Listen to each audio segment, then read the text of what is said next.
push this button and we will be live. Yeah. I will start with some few words in Spanish and then we will go with English. Okay, sure.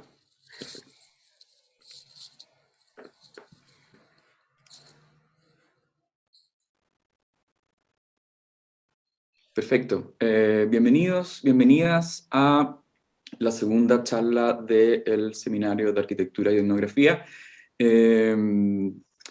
Les doy la bienvenida en español, si bien esta sesión con HUDA TAYOB vamos a realizarla en inglés, así que muchas gracias por unirse. Hi HUDA. Hi. How are you? Thanks for being with us today. I want to read a few words of presenting the seminar for our audience in English, and then we will proceed with your presentation and with a small conversation. So since 2020, the Architecture and Ethnography platform has been a space of intersection and encounter for those who study space and its various ways of inhabiting, representing, and imagining it. Among various disciplines such as architecture, anthropology, geography, urbanism, and sociology, we sat by the fire, even if it's this blue fire, to think and debate about new ways of approaching the spatial phenomena associated with the territory and the contemporary city. From here, we ask ourselves, what are the relationships and intersections between ethnography and architecture? What are the scope and challenges of new technologies and methods of space research? What are their meeting points, frictions, and compromises? What is the role of the senses in the epistemology of the socio-spatial and the distance between what it is, what we see, and what we represent? We camp on this field and we invite you to join us. The first version of the seminar in the year 2020 was marked by a global context of pandemic and quarantine, and from a framework inscribed between the ethnographic turn of architecture as proposed by Albena Javena to the advances developed by Momoyo Kaijima around architectural ethnography. In that context, we approach and discuss with researchers who use drawing as a tool that allows to generate these disciplinary crosses.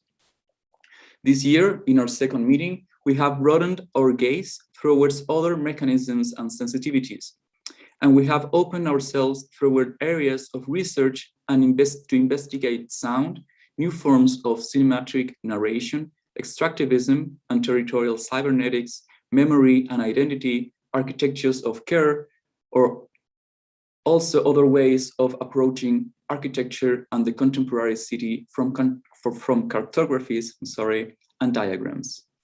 So today we have the pleasure to present the work and talk to HUDA TAYOB. HUDA is senior lecturer at the University of Cape Town and a Canadian Centre for Architecture Mellon Fellow of the project Centering Africa. She was formerly History and Theory Program Convener and co-lead of Unit 18 at the Graduate School of Architecture at the University of Johannesburg. Her research focuses on minor, migrant, and subaltern architectures and the potential of literature to respond to archival silences in architectural research. She is co-curator of the open access curriculum racespacearchitecture.org and with Susan Hall and Tandy Lowenson, and co-curator of the digital podcast series and exhibition, The Archive of Forgetfulness. HUDA, thanks again for sharing your work with us today. It's an honor to have you here, and please feel free to start with your presentation. Thank you so much for that introduction, Fernando, and to Ricardo and Jose for the invitation to present on this platform. I recall seeing the first symposium, parts of it, and it's really wonderful to see this happening again. I think it's such an important platform that's being created. So, okay. So I decided to present today part of a paper, an article that will be published soon in Aggregate as part of a special issue on feminist architectural histories of migration.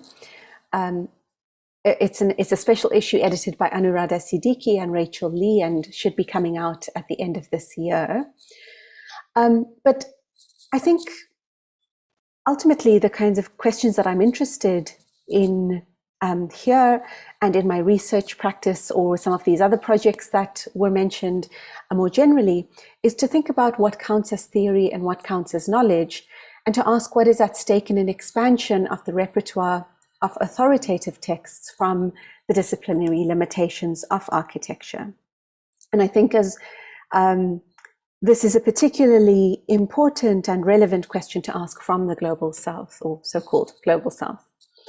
So in relation to the theme of this symposium, I ask how adopting and appropriating methodological techniques of ethnography might enable us other ways of telling, to refer to a post-colonial theorist, Edward Said. But therefore understanding methodology as integrally related to epistemologies and discourses, so not as separated out. Drawing and fieldwork are both central processes of architectural production. And drawing, and I build on subaltern and post-colonial studies to raise methodological questions around research and representation of marginal spaces. In particular, I question the potential of orthographic conventions of architectural drawing to talk about spaces not usually considered by architects, and to begin to tell the narratives of populations, or to ask how we might be able to tell the narratives of populations and spaces otherwise rendered invisible within academic research, and within architectural research in particular. So part of this, the kind of work that I'm going to speak to today speaks about the use of thinking through or working through drawings on site and fieldwork, but also oral histories and stories as part of getting to know a site and a space, as a means to think through and work through spatially, and partially to think about what this means to construct another kind of architectural archive. So what I'll speak about today is part of my PhD and post-PhD research, and focuses on the concept of black markets as the conceptual frame through which I read a particular kind of market called the Somali Mall, in this case, as an infrastructural site of transnational migration, refuge, and care. And this particular paper frames this with a feminist ethics of care in particular. And so I'm going to introduce the concept of black markets through three specific and located sites of fieldwork, namely Garissa Lodge in Nairobi, second, Som City in Cape Town, which I focus on in the most depth, and then the third site, Carmel Souk in Minneapolis in the US, very briefly. In many ways, this paper is about how people find ways of living livable lives within systems of racial capitalism, carving out spaces of care in contexts of enduring and ongoing precarity. And if there is time at the end, I might speak very briefly about the Archive of Forgetfulness, which is a very recent project that I'm co-curating, and presents a kind of speculative response to thinking through archives and that are often forgotten. Garissa Lodge in the area of Eastleigh, Nairobi in Kenya is widely known as the first Somali mall. The history of its establishment is recounted through what is known as the universal story of its emergence, which posits that from the late 1980s, following an increase in the number of refugees arriving in Kenya from neighboring Somalia, the two-story residential block began to be used for trade, through the sale of goods and clothing purchased in Dubai. At night, products were stored under beds, while during the day, bedrooms became shops. During fieldwork in Cape Town, Nairobi, and Minneapolis, I was frequently told various versions of this story, describing the semi-formal and multi-use nature of this Somali mall. Yet certain details remain common. Garissa Lodge was run and owned by a blind Somali woman named Aisha. This was the first mall of its kind, formed in the wake of increasing instability in neighboring Somalia. And the practice that began with this building and within this building spread to the area as a whole and expanded with the growth of the diaspora, the area and mall are also predominantly ethnically Somali, and the origins in this particular part of Nairobi relate to the racial and ethnic identity of the area of Eastleigh as historically having been demarcated a Somali and Asian site in the 1948 master plan for the city, developed by the British. So as a side note, in some of my wider research on Nairobi, I'm interested in the ongoing coloniality of infrastructural planning within this area and ongoing contestation around questions of infrastructural provision. But to speak about Garissa Lodge today, so these stories describe Mama Aisha as both a wealthy and successful Somali refugee woman who runs a profitable business that is Garissa Lodge, and one who provides a service of care and refuge to those in need and less fortunate than herself, often opening the lodge to those with limited alternative means at no cost. In its narration, the Somali Mall evolves in response to a protracted crisis, the absence of a functioning state, and in a racialized area and urban periphery. And this is a quote from one of the participants describing how, if you had no money to pay, she would allow you to stay. If you had money, you would be asked to pay a certain amount. So drawing on Homi Bhabha, I argue that the narrative of Garissa Lodge contains both the idea and the spatial model. In hearing the repeated stories in Nairobi, Cape Town, and Minneapolis, this repeated refrain acts as a form of spatial knowledge to reinforce, construct, and engender particular kinds of spaces associated with this diaspora. As my research shows, these markets tend to be located on urban margins, and this is the case for the 3 cities that I look at, yet perform the circulation of transnational spatial stories, but also importantly, of material spatial practices, of people and of goods, acting as an infrastructural system which enables a form of spatial intimacy across geographies and within contested realms. I build here on Abdulmalik Simone's concept of people as infrastructure, but beyond thinking through the immaterial networks of provision, of improvisation and provision, which Simone emphasizes, I argue that these Somali malls tell us about the very real spatial and material negotiations that exist and are built by displaced populations. And I suggest in particular that we should think of these as black markets, referring where blackness is related to both paradigms of subjection, informality, and ongoing racialization in different ways in these 3 sites, but also significantly drawing on a longer tradition of Black radical thought as spaces of possibility and potential, as spaces of living otherwise despite precarity. So these markets are for the large part unremarkable architectures consisting of makeshift spaces built incrementally or adapted from existing infrastructures or buildings. So if for Joan Tronto, a politics of care involves returning to the real world of daily lived lives in order to generate our philosophical and political positions, then centering these markets as sites of study in this paper and as part of this particular collection of feminist architectural histories is to assert the importance of these as spatial sites worthy of study and spaces and stories that matter. This too can be understood as a practice of care, in paying attention to the margins of architecture as a discipline and to look beyond formal archives. Adopting a feminist ethic of care is therefore both central to how these markets operate and to the interrelated methodology of research. Here, care becomes a framework for paying attention to ordinary stories that structure the lives of those living through serial forced displacements in a series of Somali malls, and learning how to notice and to tell the messy, fragmented, and patchy stories of their histories, to draw on the work of Anna Singh.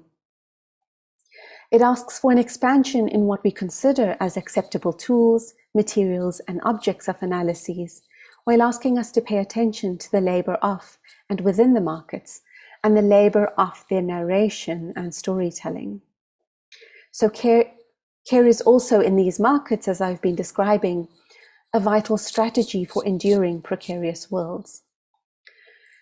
So this research, in more practical terms, is based on a combination of ethnographic methods and gathering of oral histories, in addition to numerous informal conversations and tours of Somali malls in the 3 cities of Cape Town, Nairobi, and Minneapolis. I also did archival research in local newspapers, municipal records, and planning documents, pulling together fragmentary archives to construct a spatial history. But important are also the use of drawings. And through my research, I adopt architectural drawing conventions, and I'm trained as an architect. But these are not only drawings of the buildings, but drawings of interiors, of the objects and spaces not usually considered by the architectural drawing. The drawings are a central part of the research and part of asking what it means to take seriously these kinds of sites as worthy of spatial studies. But they're also a way to have further conversations with interlocutors on site. So although the work moves across scales, it's multi-sited, transnational, the detailed drawings represent a momentary inventory and a practice of care for what these spaces are, for what happens within them, and for what they offer for those whose lives revolve around them. So the small interior spaces, which I will show you soon, the minute and fine-grained details, present an inventory of the spaces and becomes a means to productively engage with specificity and locality. They map my encounter with the space and mark the space from where to speak to wider questions on spatial politics. And so this approach, beyond stretching the boundaries of architecture, also questions the figure of the refugee as always only a singular suffering subject. And it pushes back against humanitarian frameworks of care and associated practices of violence and containment, or what Miriam Tickton refers to as armed love.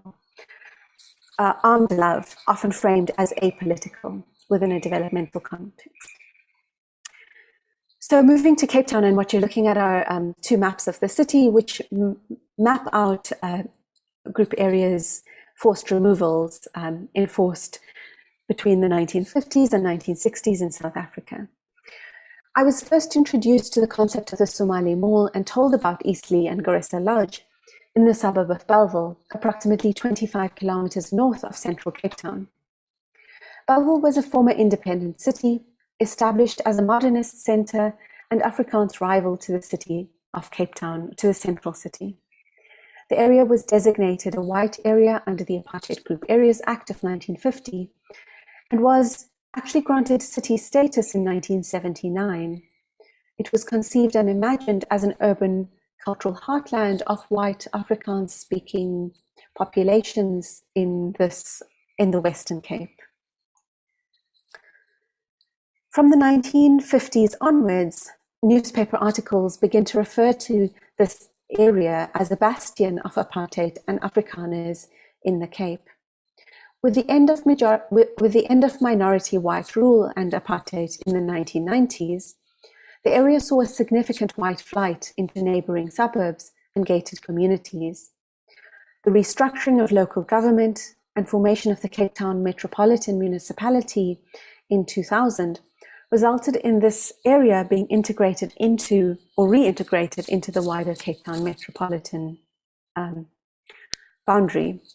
And this change coincided in the early 2000s with an incoming African new entrant population who were drawn to the area by inexpensive rentals and high infrastructures. The changing state from a white centre to an urban margin in turn produces a space for African new entrants.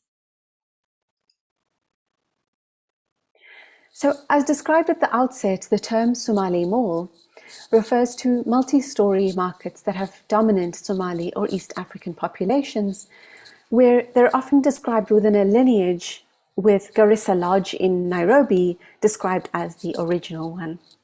The first Somali Mall in South Africa was said to have started in 1998 in the area of Bellville. And in 2015, when I was doing research, There were approximately 24 in the wider Belleville area and 14 within the central district, which is what I show on this map. And as with Garissa Lodge described earlier, these are mixed-use spaces, so they include trade, residential accommodation, religious spaces, language schools, and various other services. So travel agents, money exchanges, grocery stores. Their descriptions as malls does not therefore fully capture the complexity of what they offer.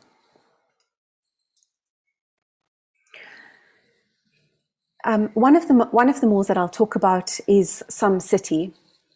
It's in Cape Town. And I spoke to, during the course of research, I spoke to the manager of Some City, whose name was Ahmed, himself a Somali refugee. He explained that his idea to start a Somali mall in Belleville was primarily influenced by his experience of Eastleigh in Nairobi. In his narration of the history of Some City in Cape Town, he described a network of interdependence in the sourcing and trade of goods, as most are sourced through cross-border traders or familial networks in Kenya or Dubai. These are photographs of two trading spaces in Some City of varying sizes, formed from the skeleton of a former office building which have been subdivided. In particular, women run most of the stores, and particularly the ones that sell what are known as Somali goods, sometimes also referred to as women's stores or women's things.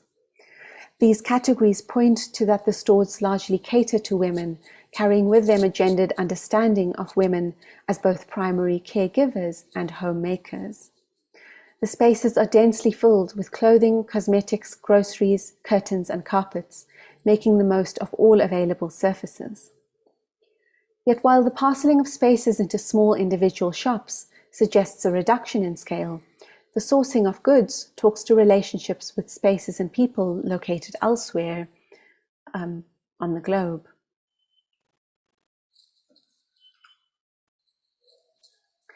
So this drawing is of one particular shop in a neighboring Somali mall to Some City called Balstat Junction. And it's a drawing of Fatima's shop.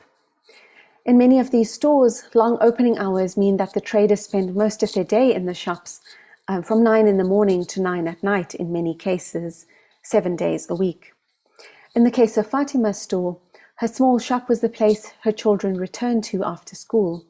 This was where she prepared food for cooking at night, and her youngest son at the time spent the day with her at the shop.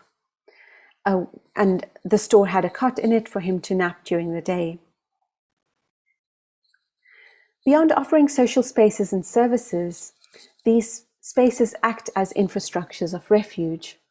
For example, during nationwide xenophobic violence in South Africa in 2008, the majority of Somali malls in Belleville, including Some City, turned their lodges into emergency housing for refugees and migrants, displaced from townships and other areas at no cost. Similar stories of Somali malls offering refuge emerge from Nairobi, as I started with, but also Lusaka, Johannesburg, and Minneapolis, suggesting a more nuanced reading of refugee spaces and the category of the refugee, as actively responding to displacement rather than only being a passive recipient. Yet while my research points to these markets and malls as sites of care and essential to migrant livelihoods, contemporary newspapers describe the area as a site of urban decay, as run down and crime-ridden. This negative perception is often a racialized depiction largely associated with its Black African character. And this dystopic view is shared by the city of Cape Town, which led in 2012 to a special mayoral committee identifying Belleville as an area in need of regeneration.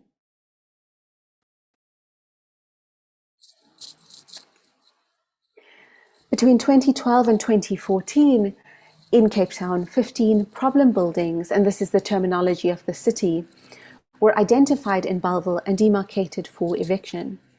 Eviction orders relied on police raids to enforce minor bylaws and remind us of Ananya Roy's assertion that evictions have become a key mechanism of racial displacement. So to be clear, in the vast majority of cases, practices within these buildings are not illegal, as noted in interviews with city officials themselves. The dystopic urban image of a racialized informality therefore contrasts with the markets as spaces of infrastructural support, refuge, or care, formed in relation to protracted forced migration, urban violence, and refugee policies.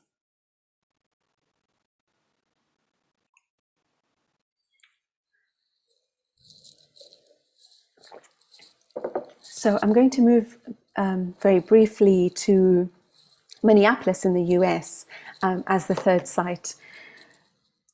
The Somali malls in Cape Town were not only described in relation to Eastleigh, Nairobi, but also to Minneapolis. During the course of fieldwork in Cape Town, I was frequently told of the hope for a third country resettlement, largely centered on Minneapolis, which is spoken of as an ideal destination. I was introduced to Minneapolis and its Somali malls through Somali refugee contacts in Cape Town, first in 2015, while doing PhD research, and then later in 2018. Carmel Souk, shown here, or Souk Carmel, is the earliest of these Somali malls in the city. Unlike the markets in South Africa, it clearly announces its presence with links to the East African coast and the Middle East, and has an old and a new part to it. As with Cape Town and Nairobi, it is largely women who supply stores as cross-border traders in these markets. Many of the women who own stores here in Minneapolis have previously had stores elsewhere in similar kinds of markets. The owner of this shop, for example, Abida, has previously run and owned stores in Nairobi, Kenya, in Lusaka, Zambia, and Cape Town, South Africa, before being resettled in Minneapolis. Somali malls in Minneapolis are therefore made in the direct image of spaces elsewhere, in many cases by the same proprietors, where the relationships between these spaces are actively maintained through female cross-border traders. Yet despite contextual differences, which are of course very important to note, as with both Cape Town and Nairobi, these markets are in a similarly contested position, as documented in city planning reports and in relation to the wider city. I think also interesting to note here is that most of the women I spoke to work as housekeepers, elderly carers, or cleaners part-time, while also running these stores.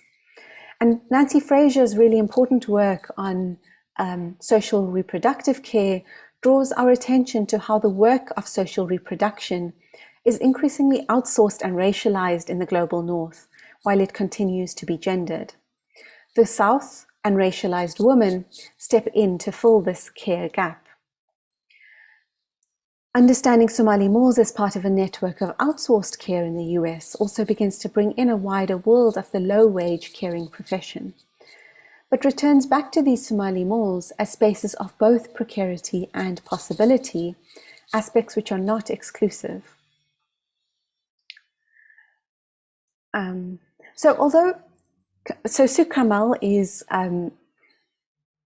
largely a much more formal space than some of the markets in Nairobi or in Cape Town. But although fully formal and fully legal when first opened, both the old and the new part of Souk Carmel are technically legally non-conforming, and this is the phrasing used by the city. And so, as with sites described elsewhere, continue to occupy a semi-formal and contested position.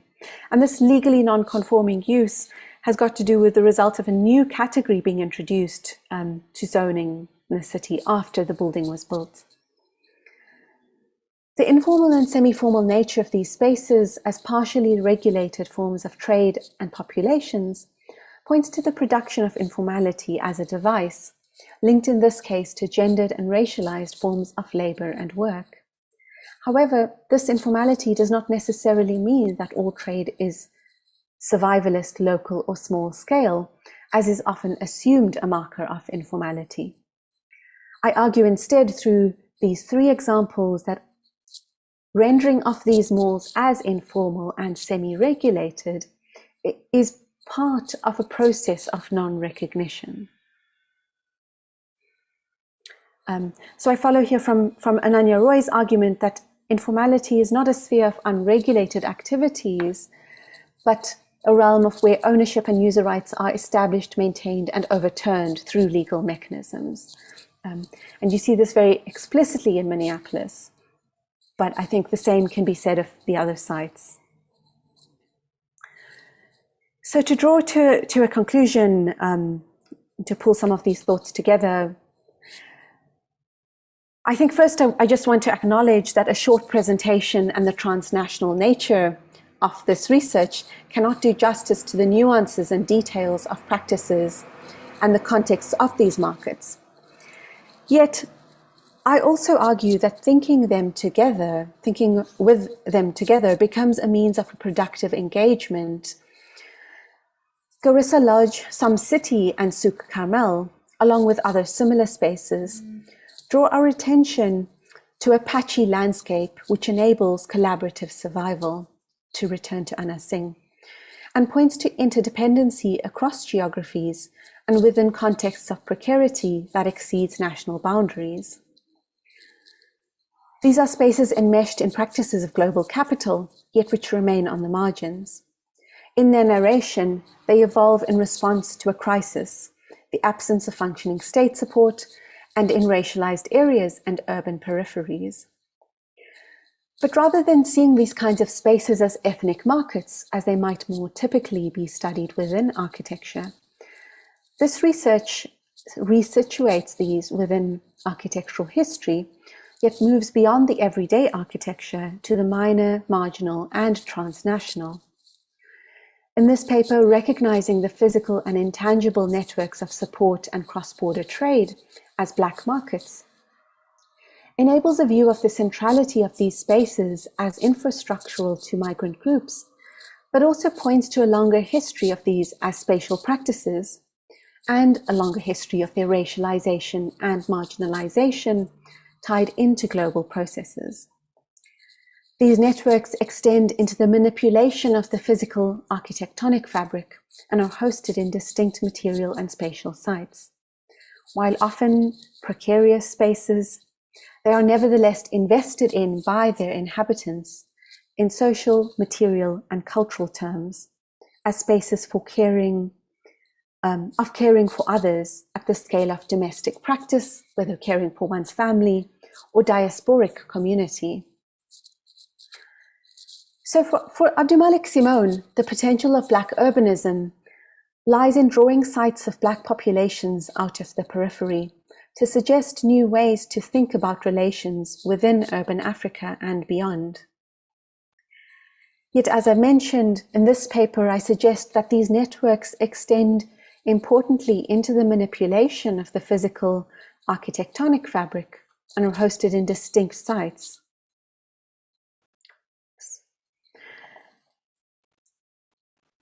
So, following Caroline Quijano writing on Johannesburg, Quijano writes that urban studies frameworks have a particular difficulty in seeing the critical role that female migrants play in particular.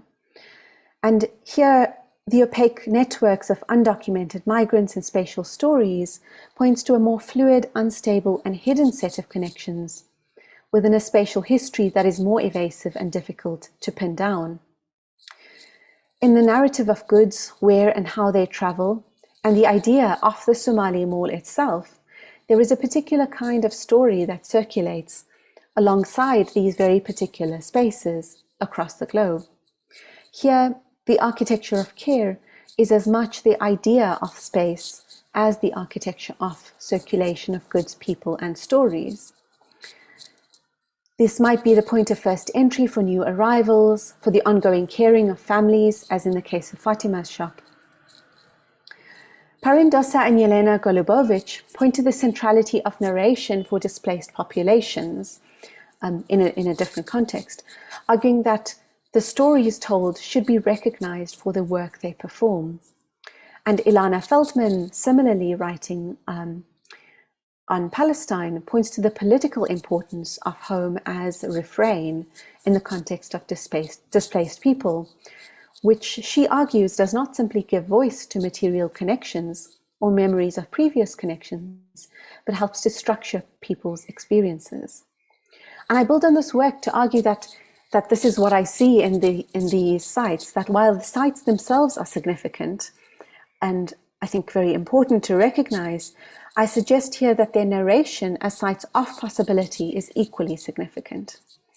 It does the crucial work of describing a lineage of similar spaces, establishing these markets as significant to this population. The narratives also suggest a more nuanced reading of refugee spaces and the category of the refugee. And following Elena Fidian-Kazmia, points to displaced persons as actively responding to displacement rather than only being passive recipients, drawing out the importance of refugee networks of support across national boundaries. Yet equally, in speaking to inhabitants and paying attention to the stories told, it points to these markets as more than spaces of accumulation. Instead, they emerge as spaces of making a livelihood and a world. So if the South is usually understood as a space of lack, a form of forcible enclosure, and a space of uninhabitable landscapes, following Abdulmalik Simone, then care is understood as a means of making holes in this enclosure. And I quote, "It means engaging the makeshift deliberations that residents in overly congested material and affective spaces conduct in order to accord each other some right of way, some space of operation." End quote.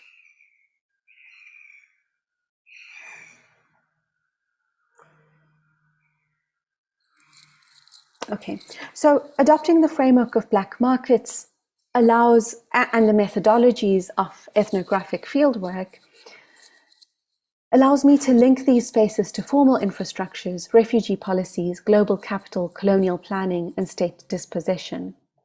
It enables a wider and more systemic view of the spatialities and racialization that operates across scales and geographies, and points to the concrete, spatial, and material infrastructures of what often gets glossed over as informal. While care as a strategy is not inseparable from systemic inequality and power structures, this paper I also suggest here simultaneously that certain forms of care and associated sustenance are not necessarily reducible to or exhausted by mechanisms of control. And I suggest that perhaps care becomes a means of concretizing new lines of connection, new forms of collaboration, and alternative ways of reading cities across these boundaries of South and North, center and periphery. And so I'd like to end with another set of questions and then with a very brief introduction to this collaborative project that I'm working on. And to reiterate some of the central questions that I start with, to ask what counts as theory and what counts as knowledge, to question again what is at stake in an expansion of the repertoire of authoritative texts from our disciplinary limitations, and I think particularly to ask what this does for architecture, what it does to architecture as a discipline, but also for architecture as a discipline, particularly from thinking from the South. So I want to conclude very briefly with a recent project I've been working on called the Archives of Forgetfulness, which is an it's an online exhibition, a podcast series, and it consists of, there was an exhibition in response to an open call, but also 6 regionally curated projects that are based across the continent. It began in August last year and currently has and will run with new iterations until the end of this year, so a few more months left. This project builds on an existing Africa-wide Goethe project, Goethe Institute, called Neighborhoods, which was interested in questions of mobility across the African continent, rather than focusing on flight and escape. And I'm currently project manager, and I curate this alongside Bongani Kona, and we're assisted by Zakia Hafaji, but also part of a team of regional curators including Princess Mhlongo from South Africa, Ali Al-Adawi from Egypt, Eric Mgangare from Rwanda, Amnia Shokat from Sudan, Zubeda Msefer from Morocco, and Jumoke Sanwo from Nigeria. And so in this current life of this project, which we began last year, we made a move away from the static framing of the neighborhood to ask what it means to think about neighborliness, to rethink borders, and particularly problematizing this colonial imposition of borders, but also to ask how they are continuously crossed in daily life. And through this, to ask what it means literally, culturally, and politically to engage with the materialities, histories, and narrations of movement. So we drew inspiration from Mahmoud Darwish's prose, Memory for Forgetfulness. And we started this project as a way of drawing lines of connection, inviting in voices, stories, and opening up new conversations as an active form of remembering, but also to engage with what exists in the failure of memory, in that which can no longer be spoken. In acknowledging that forgetting is an active part of remembering. And there are many powerful pieces that question forms of entanglement, sonic and textual archives, question ways of thinking through Black flight, dreams of other worlds that could have been possible and might have been, and ways of living otherwise. But beyond the specificities of these stories and the details of histories, gestures, bodily acts of remembering, and searching for names that have been forgotten, these conversations point to questions around archiving itself. They act as points to interrogate the archival encounter, and through this suggest a remapping of relationships through the body, voice, gesture, and sound, through lines of connection that may have been forgotten but have not been lost and are certainly not absent. And so in the first podcast conversation between myself, Ali Al-Adawi and Jumoke Sanwo, two of the regional curators, we discussed what it means to think about anti-colonial and cross-border archives through questions of the untranslatable and opaque. The conversation points to archiving as a space of possibility and a portal for imagination, a space to confront history. And in her most recent regionally curated project, Princess Mhlongo asks a related question when she says, where do we go to remember who we once were?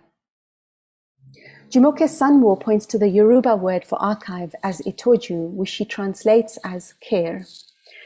And indeed, I think this project and the previous one are really framed around how do we build anti-colonial and anti-racist archives as resources that are expansive, open-ended, that offer reflexive positions and emancipatory methodologies. And so in these projects, we recognize that building an archive represents a moment of care. It requires a self-conscious positioning to construct categories and conceptual frames, to draw on Stuart Hall. In this particular project, the stretching of time from the violent present to the captured past enables us to draw out the sustained practices of inequality and ongoing power dynamics.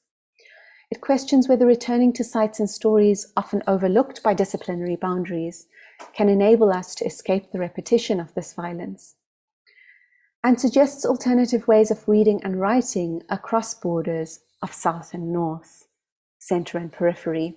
In this project, this is really about this particular, the African continent. But here again, caring to listen and caring to hear becomes a means of acknowledging historical practices of resistance and refusal.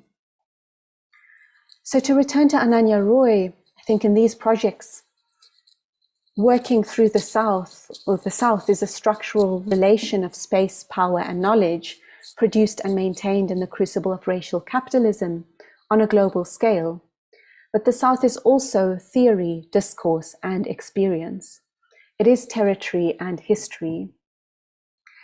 It is plantation, prison, and colony, but it is also migration, movement, and freedom. Okay, thank you. Thanks, HUDA, for your rigorous, timely, and caring research and your presentation. It's really very complex but also inspiring, in terms of how to engage with this, with the type of spatial practice that you have shared with us today. So there's a lot of threads that we can pull in this conversation, and we just have 15 minutes. But we can open a world from this starting point. So I just would like to offer two reflections for you to choose to jump on the two of them or just on one. And I think that these reflections relate with the institutional and political fluxes that your research and also our conversation now activate. So as an introduction, I think the first reflection, it's situated in a north-south, western, non-western exchange, and the second, a more practical and hands-on reflection. It's located in an exchange, more south-south. How Black futurism and Latin futurism can entangle.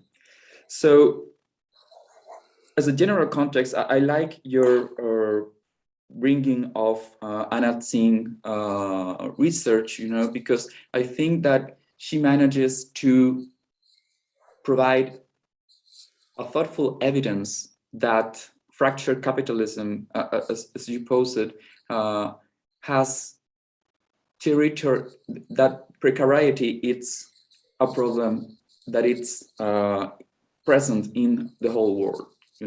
So this dual approximation to development, from the 20th century, it's no longer valid. All the world, it's in this kind of precarity.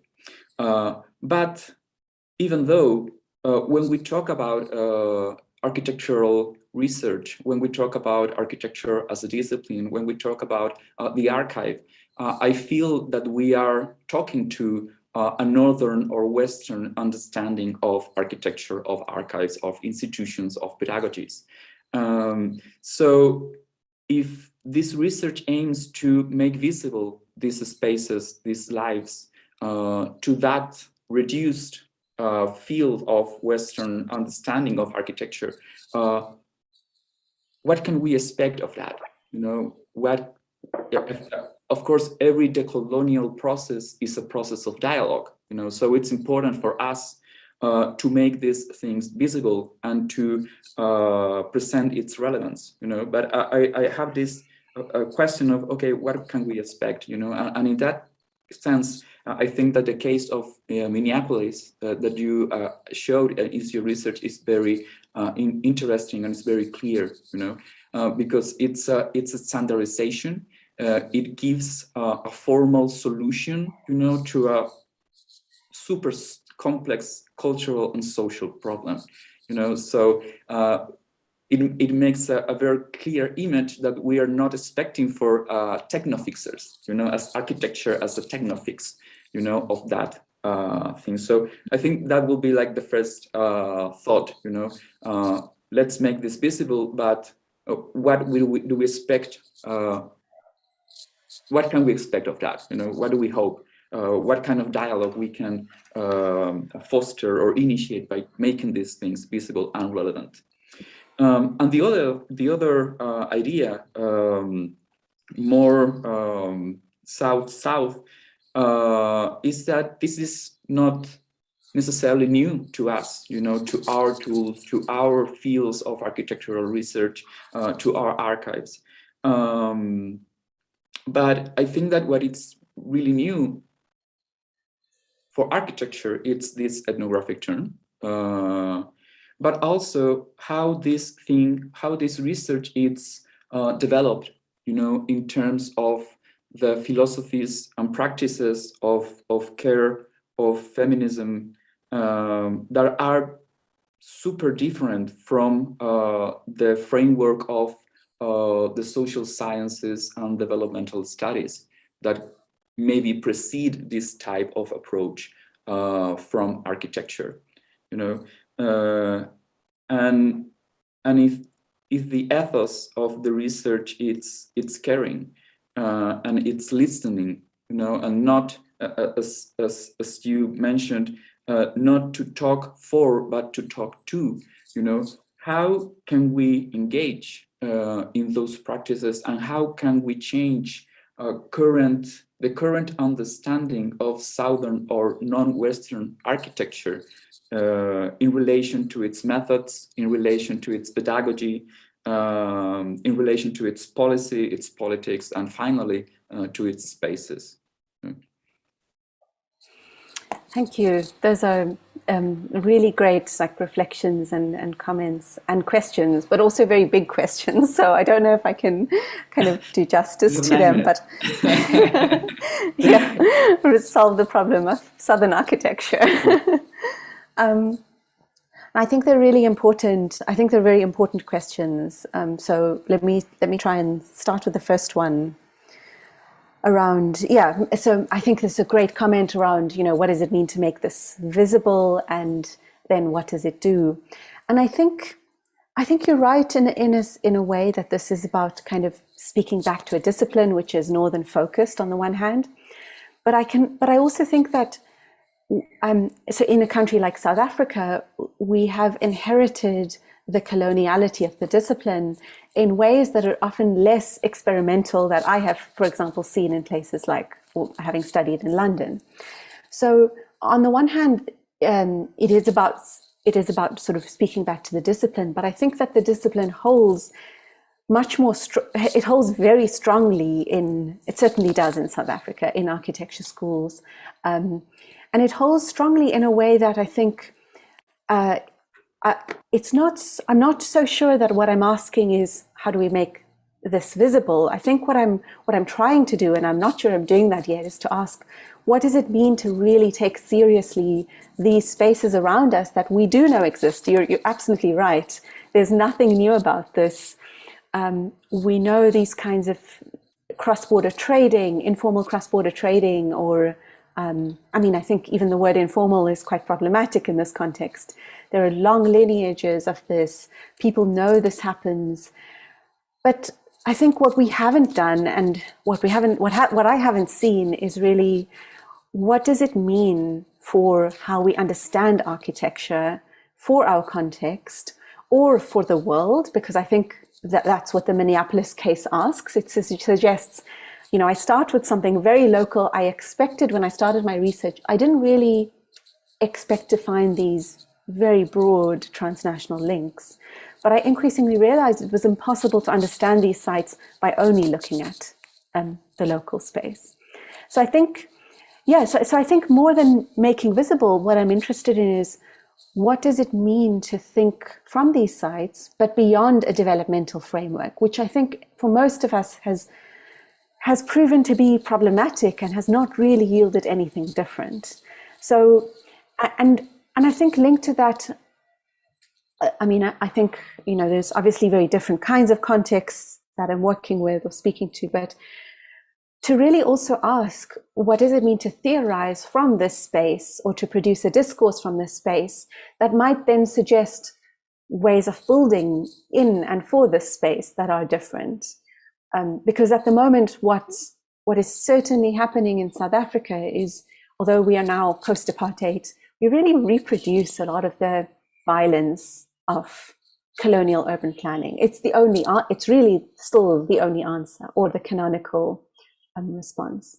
So I think those are the questions I'm interested in, and it comes from a position of really being quite dissatisfied, having studied in South Africa, where what I was studying was not really speaking to the world outside, or it spoke to a very minority, a world of a minority in the country, and then going to places like Nairobi, where I was like, well, what am I actually seeing? Nothing I have ever learned in urban studies can really capture the sense of what is in front of me.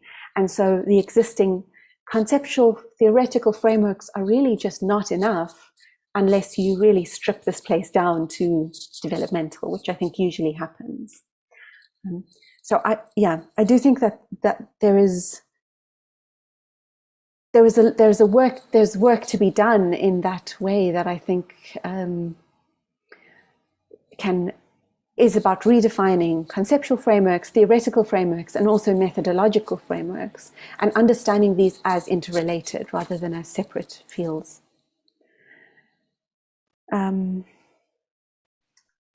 Right. So the second question, I think, can you remind me? It was this relation between I mean, not changing this northern concept of architecture, but also but engaging in a practice of changing our local methods and practices and pedagogies. You know? And in that sense, I think, for example, that I would love if you could refer even briefly to the race-based architecture curriculum, because Right. I think that's a very concrete way in which to address that. Yeah, sure. Yeah. Yeah, no, I think that, so that curriculum, I think, was a really kind of productive moment where it started actually with a research project, without the intention to be a specific curriculum. And I was working with Susie Hall at the time, in 2018, and we kind of, we were reading this archive of Black radical thought, of thinking from the South, and we were kind of saying, how does this continuously get erased, or how do we think about this through architecture? And I think part of what that project really tries to do is in some ways, I think there's a lot of relationship to my work because there's an interrelationship, but it in some ways it attempts to build a kind of archive. So it kind of centers race, but in ways that are not just about. So I think often North America or South Africa gets spoken about as racialized spaces, but if we think about global racial capitalism, the implications are so much wider. And so we really try to kind of think about it through centering humans, but also through a categorization that doesn't suggest that race and architecture is one thing, as separate from, for example, domesticating the domestic environment or extractive environments. And so the curriculum it's got these 6 frames, which are domesticating, extracting, circulating, centralizing, and really kind of, in a way, apart from collecting a set of resources from across the globe that think about race, whether directly or obliquely, some are quite obliquely related, it's also about saying, how do we rethink architecture itself in this process as something that is produced and that is reproduced, and so that curriculum tries to do both. I think maybe a further thing to add and related to like thinking with drawing as a practice is what the curriculum does, and is it also attempts to center the visual worlds that we think with, which may not be part of the architectural canon, but which we think are very important to read as architects. So there are films in there, for example, that are not usually studied as architectural, but which we think of something important to say to architects and about architecture. And so centering those works, I think, has been really important also in my own teaching practice, rather than focusing always on the sociological, but actually asking, what does this mean in visual terms or in creative terms, as ways of building worlds and visualizing the creative environment. Great, thank you. And I insist on the timely and relevant aspect of your research in terms of how can we change the way in which we think about these things, and how we can do that by being very critical about the assumed meaning, of the words we use, of the repertoire that we have to address these subjects, these issues.